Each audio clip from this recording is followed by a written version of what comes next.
Good afternoon, Tuscaloosa. Good afternoon, Tuscaloosa and Internet World. How are you guys doing today? Welcome in. This is the Joe Gaither Show right here on BamaCentral and BamaCentral.com. I hope you guys are having a great day. Hope you're staying dry if you're in the Tuscaloosa, West Alabama area. We're getting a little bit of storms, but that is A-OK. Well, looking forward to a big, fun weekend right here around Tuscaloosa. Well, I'm going to make it fun. Hopefully, you guys will make it fun. We'll all have our own fun. We'll meet back together on Monday. What are we going to do for today's show? First, before we get into today's show, I want to tell you, of course, you're watching the Joe Gaither Show right here on BamaCentral, BamaCentral.com. You're watching us on YouTube, Facebook, Twitter. You're listening to me on Spotify, Apple Podcast, and on Amazon. So I appreciate anybody and everybody who's watching us. You can leave me a comment on Facebook, Twitter, YouTube, Instagram, any of our social media platforms at Joe Gaither 6 on the social medias. You can send me your comments, questions, queries, and complaints. We want to encourage you to listen, and of course, to all of our other BamaCentral Broadcasting Network podcasts. We've got our friends All Things Bama with Blake Byler, with Austin Hannon and Katie Wyndham.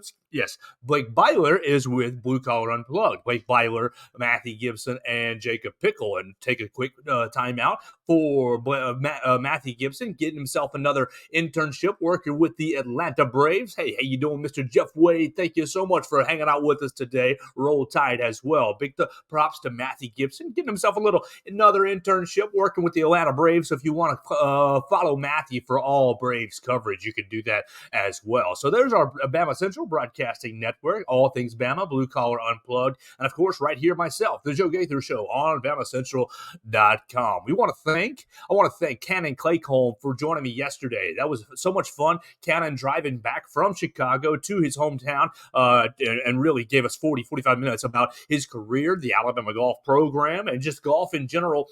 If you enjoy the game of golf or want to get to know the Alabama golf program at all, you can look at that interview on all the platforms I just mentioned. That interview is sitting right up there from yesterday. And then on Wednesday, we were joined by Casey Poe. Casey Poe, 4-star offensive lineman out of Lindale, Texas, committed to the Alabama Crimson Tide in July. I really appreciate Casey Poe giving me 45 minutes of his time on Wednesday. He gave me that time in the middle of his two-a-day. So, he had just got off of one practice, was taking a break, and was about to go to another practice. So, literally, my man's was giving it to the Alabama family and you guys, the listeners, in the middle of his grueling day. So, we're going to have a fun Friday. Hopefully so. Appreciate everybody jumping in.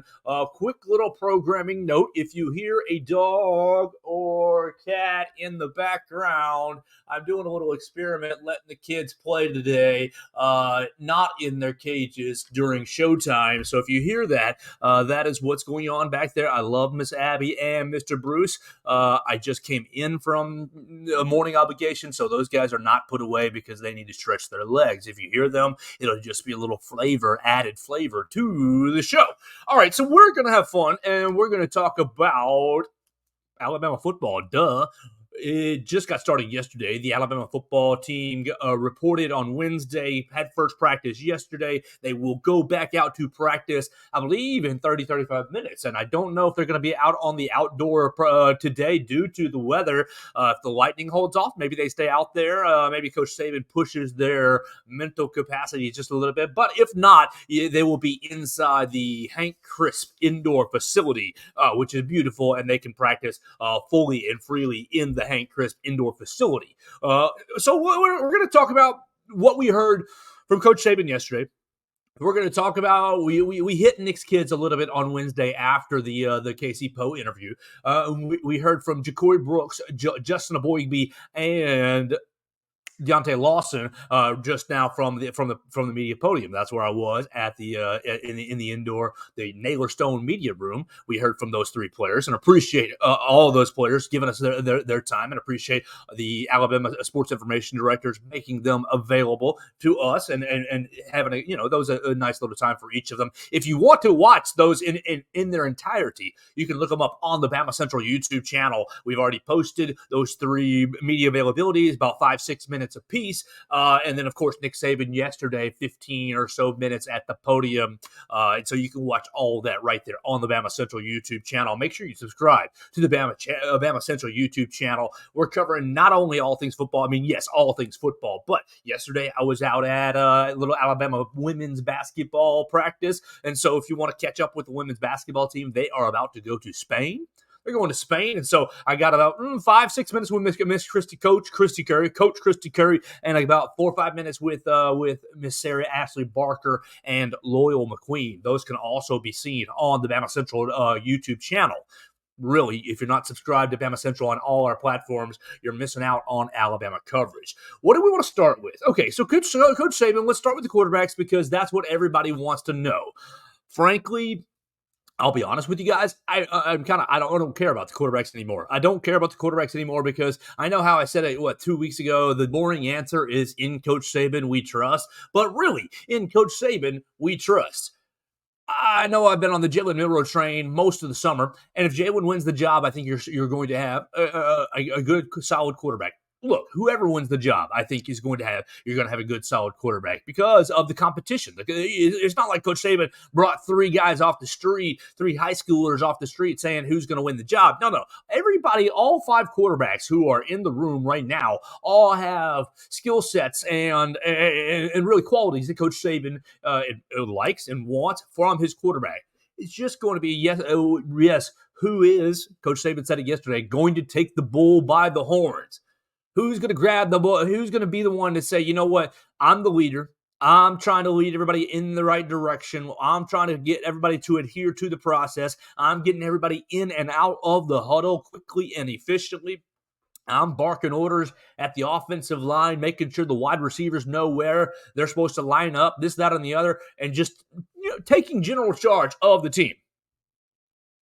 So that's what Coach Saban said yesterday. He said, don't ask me about the quarterbacks because the cake is still in the oven. He's going to use that cake analogy the entire fall camp. He's going to use the cake analogy the entire fall camp, and he's probably going to use the cake analogy through the first week, the MTSU week. No, the cake's still baking. The cake's still baking. Now, look, I'll be surprised if a starter is named before the Texas game. Can Coach Saban surprise me? Yes, he can. Coach Saban can come out on Sunday when the coordinators and coach meet and say, you know what? Player X is the starter. Boom, we've got it figured out. He could. I would be highly surprised at that. But look, Coach Saban can operate in whatever fashion that he likes to. And we will just observe and try to cover it as best we can. My expectation is that the competition between Milroe, Simpson, and Buckner will stretch all 3 weeks across the entirety of fall camp. Look, you're playing MTSU September 2, so you're right at like 28, 29 days away from that. Oh, yeah, so speaking Fitzpatrick, so you're 29 days away. You're 29 days away from kicking off, and I think Coach Saban's going to use all 29 days to decide who's going to be the quarterback. And so look, every time we meet with Coach Saban, you're going to hear the cake's still in the oven. The cake's still baking. We're waiting on someone to win the team. We're waiting on someone to grab the bull by the horns. This, that, or the other. That's really, look, you're going to get that same answer over and over. If you followed me on social media at all, you're welcome to, at Joe Gaither 6 on the Twitter machine, on all of the social medias.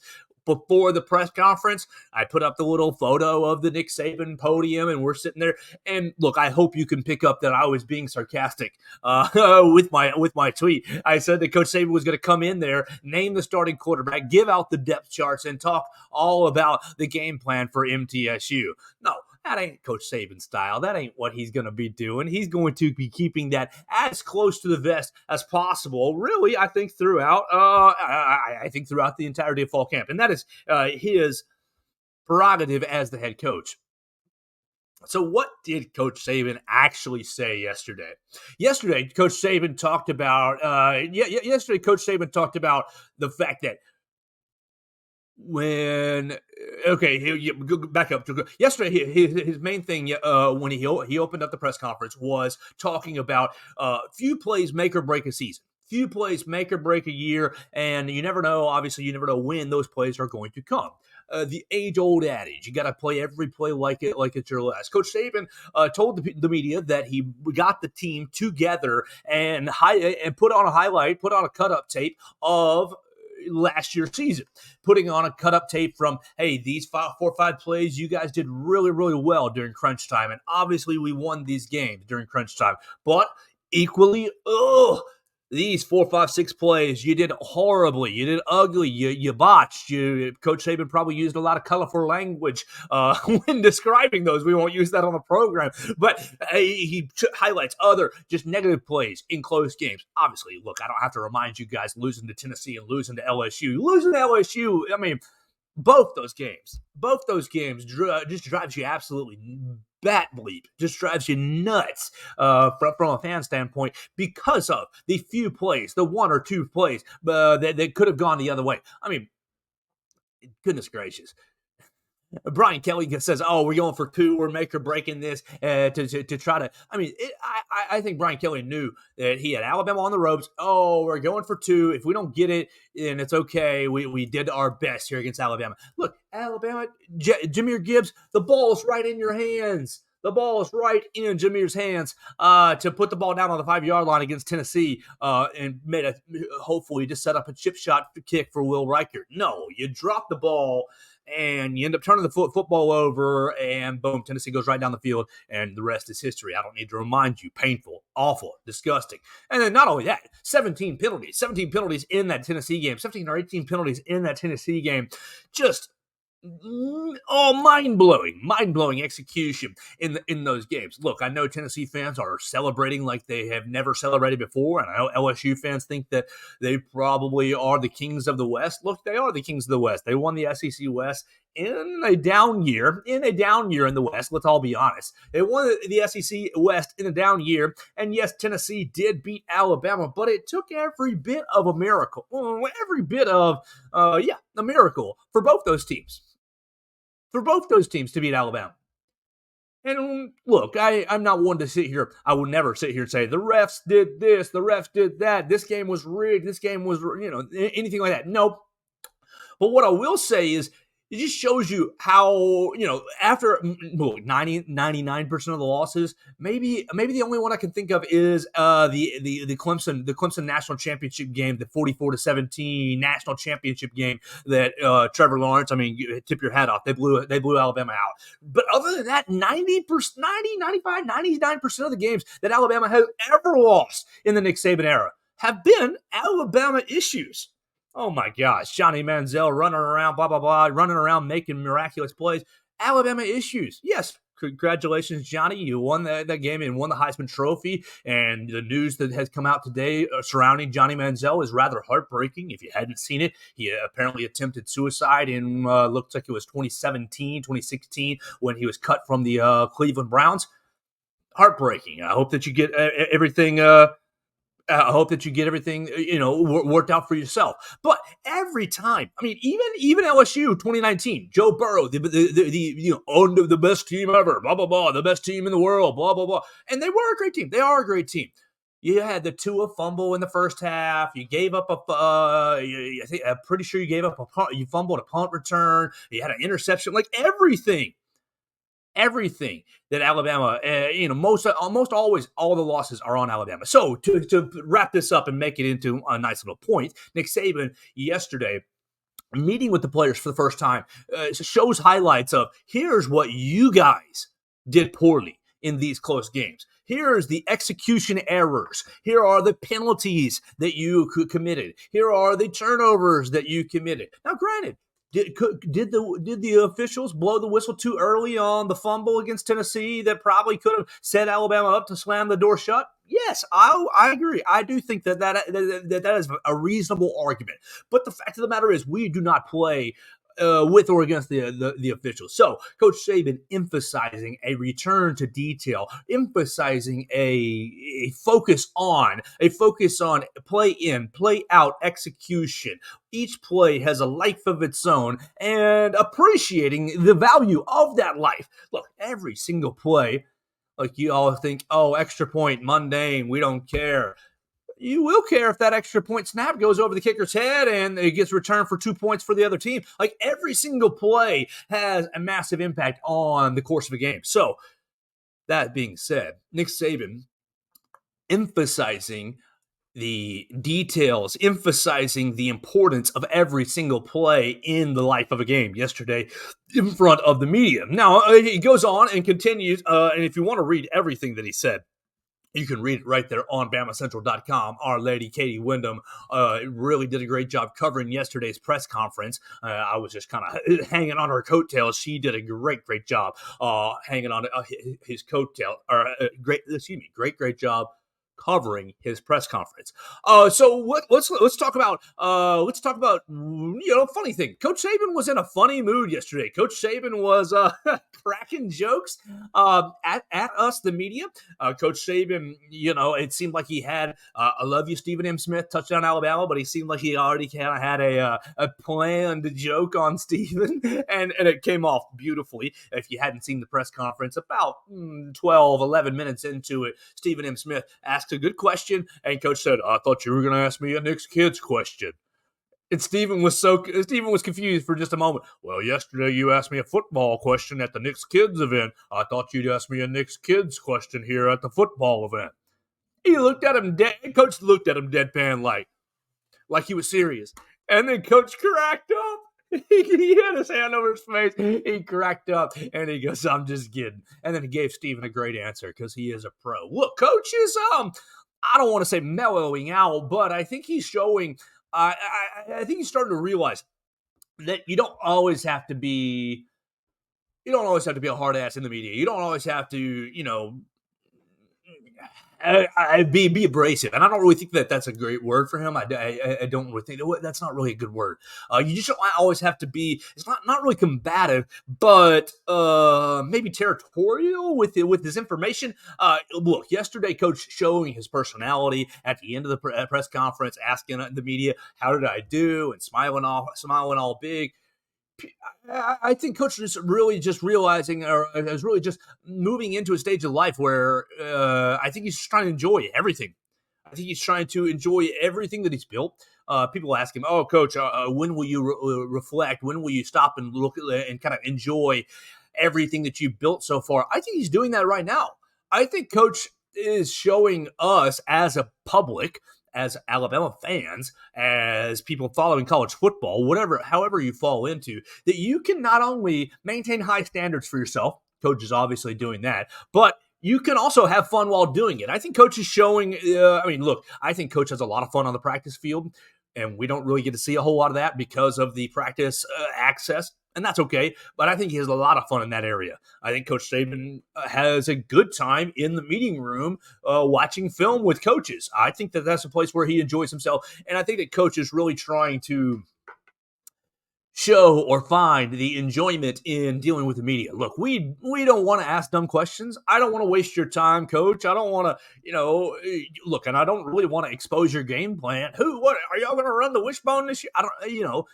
I'm not out here trying to figure out what the first 10 plays against MTSU are going to be. I'm not trying to burn you like that, Coach. I just want to tell the story of Alabama football. I want to tell your story. I want to tell your player's story.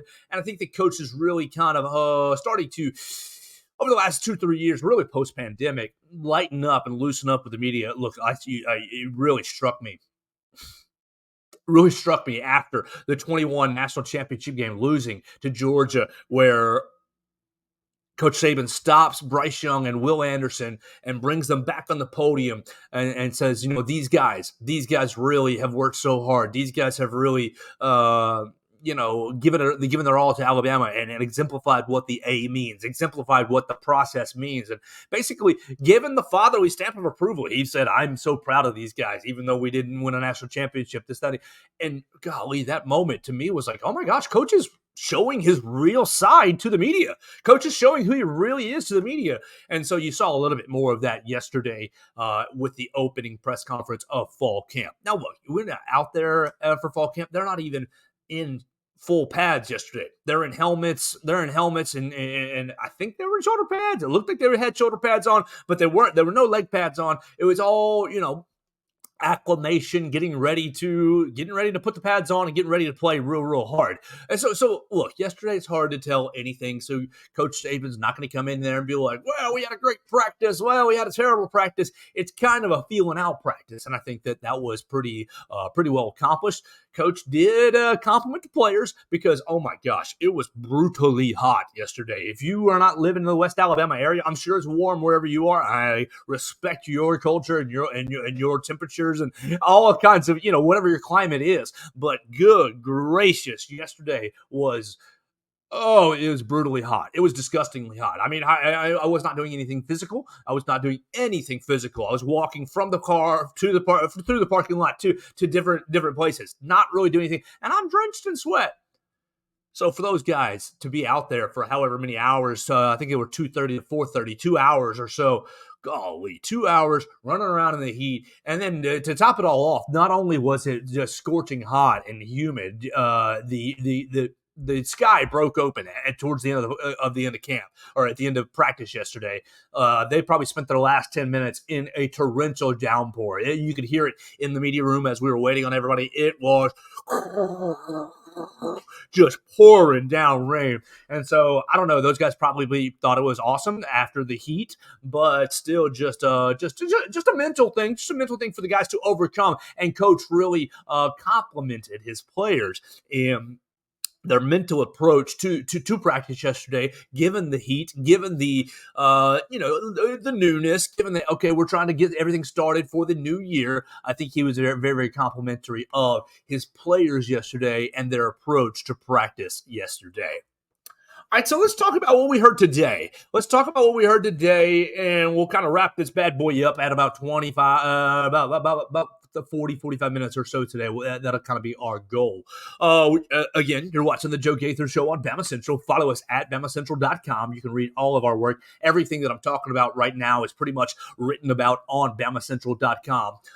You can check out my man Austin and Katie. I got a couple pieces up there myself if you want to read about that. But BamaCentral.com is the number one place for your Alabama Crimson Tide. All right, so today we just walked away from the Naylor Stone Media Room, and we heard from Ja'Cory Brooks, we heard from Justin Aboigbe, and we heard from Deontae Lawson. Three leaders on the team, three guys who did not get to go to SEC Media Day. So first time we got to hear from those three guys this year. And what did they say? Ja'Cory Brooks, look, most of the, okay, on the outset, all three of them didn't say anything spicy, which is exactly what the SIDs want, which is exactly what the Alabama football program wants.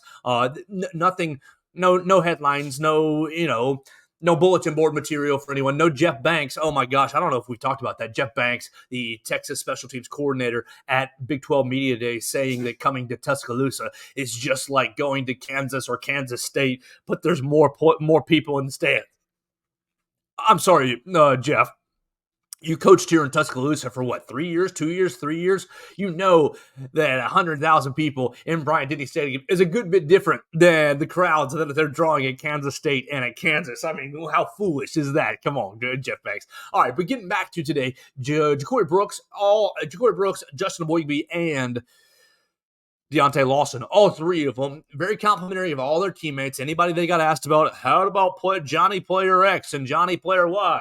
Oh, Johnny Player X is working really hard. Johnny Player Y is working really hard. I like what he's doing. He's growing out there.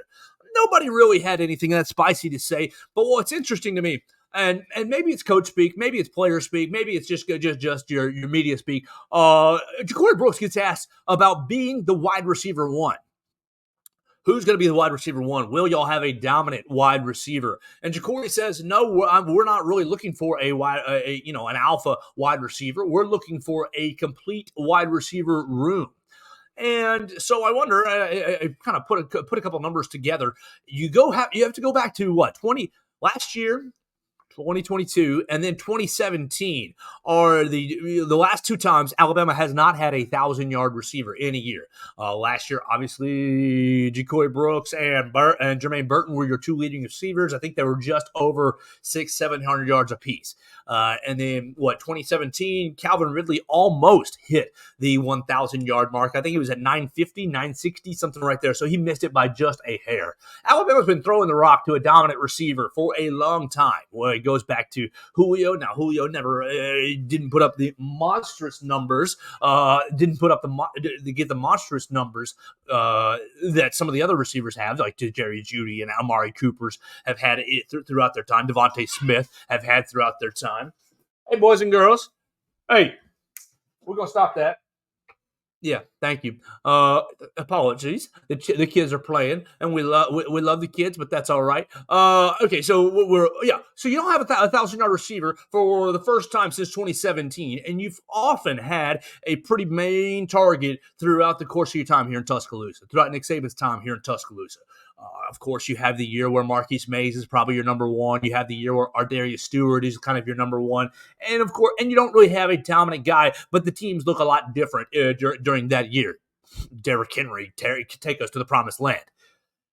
This year, I think that you have a wide receiver room very, very similar to the 2018 wide receiver room. Very similar to the 20. To the 21, to the 21 wide receiver room.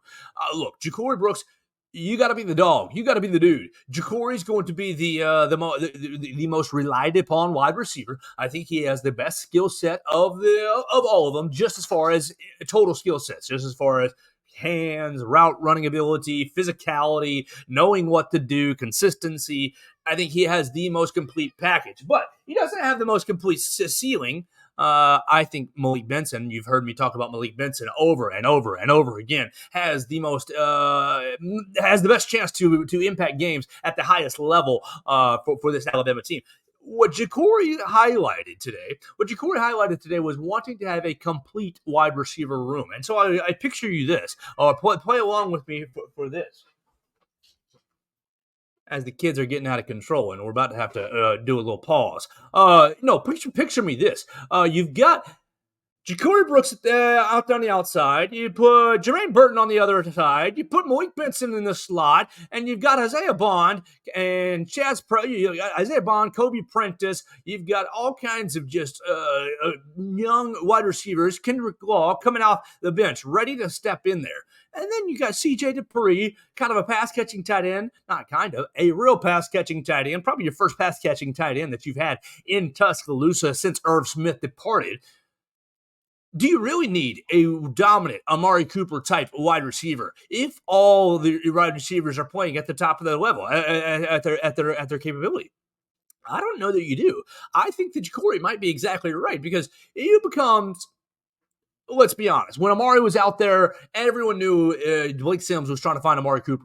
And look, Amari was so daggum good, it didn't matter. Same thing with Devontae Smith. When Devontae Smith was out there, his senior year, his Heisman Trophy winning year, look, he had Jalen Waddle for a little bit of that season, but then he had the ankle injury against Tennessee. He missed 5, 6, 7 weeks or whatnot, and then came back for the playoff. But no, it was all Devontae Smith saying, look, I'm out here, and none of you mother bleepers can cover me. None of you guys can do nothing about it. And so you've had those guys at Alabama, and obviously it's been successful in the past. But imagine you go back to 18 and 19, when Tua and the rideouts were really, really getting cranked up, and you have Devontae Smith, Jerry Jeudy, Henry Ruggs, and Jalen Waddle all together. It became uncoverable. It became absolutely uncoverable. It became, okay, do we load up on Devontae Smith? Oh, boom, there goes Jalen Waddle. Oh, do we load up on Jerry Jeudy? Oh, there goes Henry Ruggs for a touchdown. Apologies about that. I will have to clean that up in post-production, but that's all right. We got to separate the kids sometimes when they can't get along. It's no big deal. I think it's going to be great for Alabama this year to have a wide receiver room that has a lot of good versatility in it, a lot of versatile skill sets that can challenge the receivers, that can challenge defensive backs down the field. Yes, Jeff, that is a great transition point. Thank you very much. I think we get back to a smash mouth running the ball from Jeff Wade. on the Facebook comments. Absolutely, Jeff. I think that's a great comment, and I think that's exactly where I want to transition because yesterday Nick Saban basically said that without saying that. He said that the running back room is probably the strongest position on the team as far as a depth standpoint. He highlighted Jamarian Miller, Roydell Williams, Jace McClellan, and Justice Haynes. Now, a little sidebar: Jamarian Miller with a little bit of a leg injury. He's missing a little bit of time on a leg injury, but he's going to be a-okay. Look, Jeff's exactly right. The wide receivers, they're going to be fine, but they're not going to be as needed as the last 5-6 years have been. I think that they're going to be a good room. And I think you got a very good mix of skill sets in that room. And you're going to have to play. Look, whoever's going to be blocking will probably get the first reps, honestly. So you got to embrace the run blocking. Embrace the new offensive philosophy, the Tommy Rees philosophy of we're going to run the football. And I think that's going to be the first thing we do. So for these wide receivers, Jacory, to talk about not having a dominant wide receiver, but instead having a complete wide receiver room, I think that really leans into, Jeff, the running the football. Instead of, hey, I just got to run routes and catch the ball. No, I have to be a complete receiver. I have to up every area of my game. And so I do think that, Jeff, you're exactly right. Alabama is going to head back to a power running style of football. Let's talk about Deontae Lawson. Let's talk about Deontae Lawson because he met with the media today. And you can, again, see that on BamaCentral's YouTube page. We were over there. We were over there at the Naylor Stone Media Room. Here's what Coach Saban said yesterday about Deontae Lawson, and then Deontae spoke to the media today. Coach Saban, I'm happy with the group. This is the inside linebackers group. Deontae Lawson played really good football when he played last year. He was injured a lot of the time. He sat out spring and got his knee worked on a little bit. He had a good summer. He's got leadership. He has a good understanding of the defense. Jihad Campbell has made really good progress. We've got lots of competition at the position. I'm pleased with the way these guys are progressing. They've made a tremendous amount of progress. We've had a lot of guys out in the spring, both outside backers and inside backers, so it gave a lot of guys opportunities to get reps. So we've got to get those guys back. We've got a little bit of leadership, and I like the experience that we have in the group, the inside linebackers. Deontae Lawson, I think Deontae is going to be your mainstay inside linebacker the entire season. I know Alabama pulled in Tresman Marshall. I know Alabama pulled in Justin Jefferson. I know Alabama still has Kendrick Law. And really just a plethora of inside backers behind them. But I think that Deontae Lawson's going to man one of the two inside linebacker positions, and you'll see Jihad Campbell, Justin Jefferson, you will see Tresman Marshall all kind of rotate into that second inside linebacker spot. I'm really excited about Deontae. Look, if you followed the program at all, you heard Ronnie Cottrell on our show, early June. You can look that up and listen to Ronnie Cottrell, Deontae Lawson's high school coach, talk about what kind of a player he is. Ronnie Cottrell said, look, if anything was ever on the line with football, any game was ever on the line, I wanted to make sure I was involving Deontae Lawson. I have been excited about this young man since he left Mobile Christian. I think that his athleticism, his length, his body makeup is very, very, very, very good, very conducive to the modern game of football, the modern defender. He has enough weight to him. He's got enough weight to him, I think, to bring the wood, but he's got lean muscle. He's a lean player to good speed. And really, you look at his hips, I think he's got nice fluid hips for a big man. And he's going to be, honestly, I think that he's going to be that next big headhunter through the middle. When's the last time you had a big somebody who's going to crack skulls through the middle? I mean, yes, Rashaan Evans. Yes, Reuben Foster. But how long has it been since those two guys roamed the sidelines? No disrespect to Toa Toa. No disrespect to Christian Harris or to Mac Wilson. But it's been a minute since you've had a real enforcer across the middle. And I think Deontae Lawson is going to be that enforcer. Now, Jeff Wade, are you stealing my notes? That's okay. I'm happy to have you comment and happy to have you watch it and stealing my notes all you want. Bringing back Kevin Steele is the ticket. He absolutely is the ticket, and Deontae Lawson said as much. Deontae today said, okay, he's helping us. He's helping us understand the details. He's taking us back to the little things. The details and the little things are what Kevin Steele has really emphasized. And when we asked him today, okay, can you elaborate? What are the little things? What are the details that you're focusing on? He says turnovers, getting to the football, getting all 11 to the football, turnovers, and reducing penalties. Well, shoot, if you gave that recipe to last year's team, hey, you up the turnovers by 10%, you lower the penalties by 20%, and you up the effort by 10-15%, get all 11 to the football. Last year's defense would have been insane. The attention to detail over the last couple of years, and sorry, it falls on you, Pete Golding. It falls on you. The attention to detail has just been not quite there. It's been good. It's been okay enough, but it's not been championship level. And so Deontae Lawson, to talk about returning to details, to talk about Kevin Steele establishing the little things. And when asked about the little things, talked about reducing penalties, creating turnovers, getting all 11 to the football, really understanding your responsibilities. I think that's music to my ears from an Alabama defensive standpoint. So look, we've got a big 3 weeks ahead of us. We have a huge 3 weeks ahead of us. What's on tap for Alabama next? I'm 99% sure tomorrow's Fan Day, correct? Alabama Fan Day. Fan Day 2023. Yes, tomorrow, yes, is Fan Day. And you guys, if you are a member of Yay Alabama, you can get into and watch practice. Fan Day from 2:30 to 4:30. 2:30 to 4:30. It looks like okay. University of Alabama, 2:30 to 4:30 practice tomorrow. And I think you have to be a member of Yay Alabama to get in line for the autographs. So make sure you check out Yay Alabama if you want to get to the Fan Day tomorrow, or if you want to get to some autographs.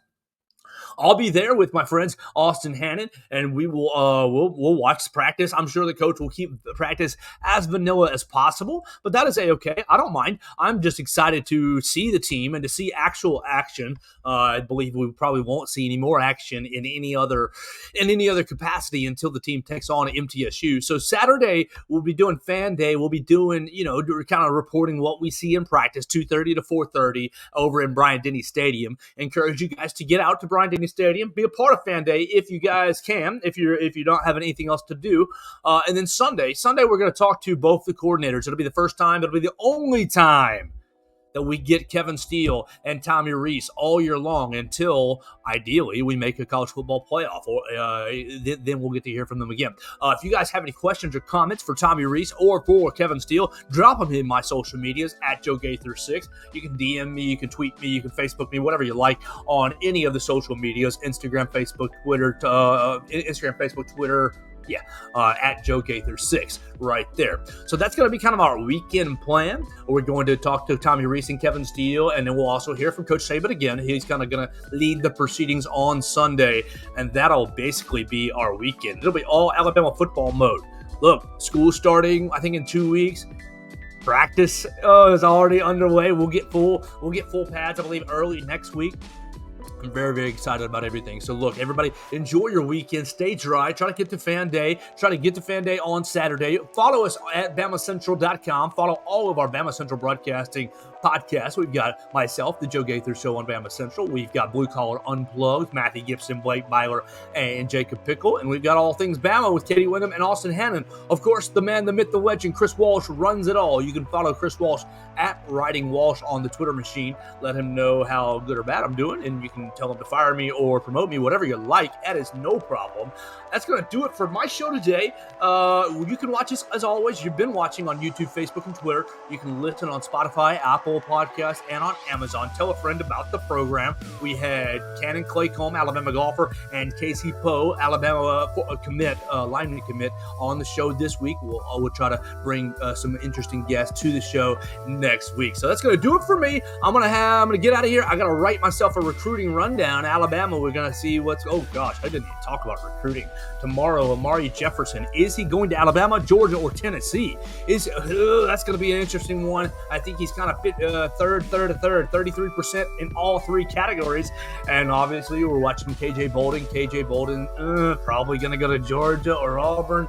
So we will keep you up to date on the recruiting front, as always, on BamaCentral.com. So thank you guys so much for watching. Jeff Wade, you man, thanks for commenting, man. Anytime, any day. We appreciate your participation and anybody and everyone's participation right here on the Joe Gaither Show on BamaCentral and BamaCentral.com.